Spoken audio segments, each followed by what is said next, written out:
আসসালামু আলাইকুম ওয়া রাহমাতুল্লাহ।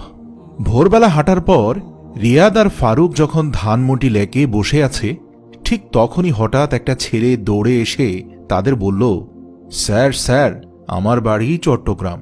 ওরা আমাকে অপহরণ করে গতকাল রাতে এখানে বেঁধে রেখে গেছে। আমি অনেক কষ্টে সারা রাতে নিজেকে মুক্ত করেছি। বাড়ি ফিরতে আমার 1000 টাকার প্রয়োজন। আপনি যদি আমাকে টাকাটা দেন, আমি বাড়ি গিয়ে আপনার টাকা ফেরত দিয়ে দেব।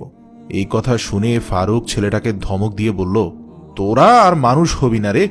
একটার পর একটা নতুন নতুন বাটপাড়ির পন্থা তোরা আবিষ্কার করেই চলেছিস। যা এখান থেকে, আমার সাথে এ সকল নাটক চলবে না। ছেলেটা তাও টাকার জন্য আকুতি মিনতি করেই যাচ্ছিল।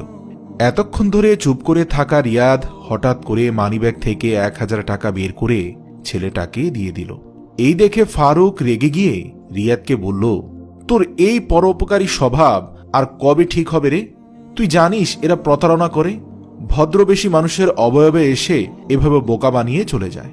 আর তাছাড়া নিজের পরশুদিন যে 50,000 টাকা টিউশন ফি জমা দিতে হবে, সেই খেয়াল আছে তোর? টাকা জোগাড় করতে পেরেছিস মাত্র 10,000, সেটা থেকেও এই বাটপারকে 1000 দিয়ে দিচ্ছিস। তুই কিভাবে টাকা ম্যানেজ করবি বলতো? তোর চিন্তায় আমার ঘুম হচ্ছে না, আর তুই কিনা যেখানে সেখানে এভাবে টাকা ছিটিয়ে বেড়াচ্ছিস। ফারুকের কথা শেষ হতেই ছেলেটা একরকম জোর করে রিয়ার অ্যাকাউন্ট নাম্বার নিয়ে গেল আর প্রতিজ্ঞা করে গেল সে নিরাপদে পৌঁছেই টাকাটা ফেরত দিয়ে দেবে। ছেলেটা যাওয়ার পর ফারুক তাচ্ছিল্যের সাথে হেসে বলল, অ্যাকাউন্ট নম্বর দিয়ে কি লাভ রে? এই ছেলে কি আর টাকা ফেরত দেবে? ও ভেগেছে। জবাবে রিয়াদ মৃদু হেসে বলল, কারো জন্য নিঃস্বার্থভাবে কিছু করলে আল্লাহ তার প্রতিদান ঠিকই দেন। ধর ছেলেটা যদি সত্যি বিপদগ্রস্ত হয়, তাহলে এই অর্থটা দেওয়া আমাদের জন্য ফরজ ছিল। আর যদি সে প্রতারক হয়, সেক্ষেত্রে এই দায়ভার ছেলেটাই বহন করবে, আমরা না। কারণ আমি তাকে অর্থটা দিয়েছি মহান রব্বুল আলামিনের সন্তুষ্টির জন্য, রাসূল সাল্লাল্লাহু আলাইহি সাল্লামের সুন্নত মোতাবেক। আর আমি এর প্রতিদান মহান আল্লাহর কাছেই চাই, তার কাছে নয়। টাকার মায়া থাকলে আমি তো ওকে সাহায্য করতামই না। আমি ওকে যা দিয়েছি দাবি ত্যাগ করেই দিয়েছি। বন্ধুর এমন মনোভাব ফারুককে একই সাথে মুগ্ধ করেছে। আবার তার পরোপকারী মনোভাবের জন্য পদে পদে অর্থনৈতিক সংকটে পড়ার বিষয়টা ভেবে একটু বিরক্তও হয়েছে। এর পরের দিনটা রিয়াদের জন্য ছিল ব্যস্ততম দিন। সে সারাদিন ধরে বন্ধু বান্ধব আত্মীয় স্বজনের কাছে টাকা ধার চেয়েছে টিউশন ফির জন্য। কেউই তাকে টাকা দিতে রাজি হয়নি। আগামীকাল ফি জমা দেওয়ার শেষ তারিখ, অথচ তার কাছে অর্ধেক টাকাও নেই। এসব ভেবে ভেবে রিয়াদ খুবই বিষণ্ণতায় ভুগছিল।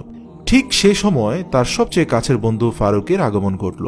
ফারুক আর্থিকভাবে খুব একটা সচ্ছল না, তাই সে চাইলেও নিজের বন্ধুকে এই বিপদে সাহায্য করতে পারছে না। শুনশান নীরবতাপূর্ণ ঘরের কোণে দুই বন্ধু যখন দুশ্চিন্তার চরম শিখরে, ঠিক তখন রিয়াদের ফোনে একটা মেসেজের শব্দ এলো। ফোন খুলে মেসেজটা দেখার পর রিয়াদ থ হয়ে গিয়েছে। কে যেন তার ব্যাংক অ্যাকাউন্টে 1,00,000 টাকা পাঠিয়েছে। সে ভেবেছিল টাকাটা কেউ ভুল করেই পাঠালো, যোগাযোগ করলেই ফেরত দিয়ে দিবে। এর মাঝেই একটা অপরিচিত নাম্বার থেকে ফোন আসলো তার। ফোনটা ধরতেই ওপাশ থেকে একটা ছেলে বলল, স্যার, আপনি আমাকে চিনতে পেরেছেন?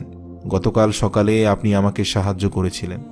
রিয়াদ চিনতে পেরেছে জানানোর পর ছেলেটা বলল, স্যার, আপনার ব্যাংক অ্যাকাউন্টে যে 1,00,000 টাকা পেয়েছেন, সেটা আমার বাবা পাঠিয়েছেন। আসলে আমার বাবা আমি নিখোঁজ হওয়ার পর আমাকে খুঁজে দিতে পারলে 1,00,000 টাকা পুরস্কার ঘোষণা করেছিলেন। ওই টাকাটাই আপনাকে দিয়েছি, কারণ বিপদে আপনার ওই 1,000 টাকার সাহায্য যদি না পেতাম, তবে কখনোই হয়তো সেখান থেকে উদ্ধার পেতাম না। এমন বিপদের মাঝে আকস্মিকভাবে টাকাটা পেয়ে রিয়াদ আবেগ আপ্লুত হয়ে গেল। তাও সে বলল, এসবের কি কোনো দরকার ছিল? তুমি সুস্থভাবে বাড়ি ফিরেছ, এতেই আমি খুশি। ছেলেটি মৃদু হেসে বলল, আপনার আগে আমি ওই পার্কে অন্তত 20 জনের কাছে টাকা চেয়েছি, তারা কেউই আমাকে সাহায্য করেনি। আপনি নিজের বন্ধুর বিরুদ্ধে গিয়ে আমাকে টাকাটা দিয়েছিলেন। তাছাড়া আমি জানি এই টাকাটা আপনার কতটা প্রয়োজন।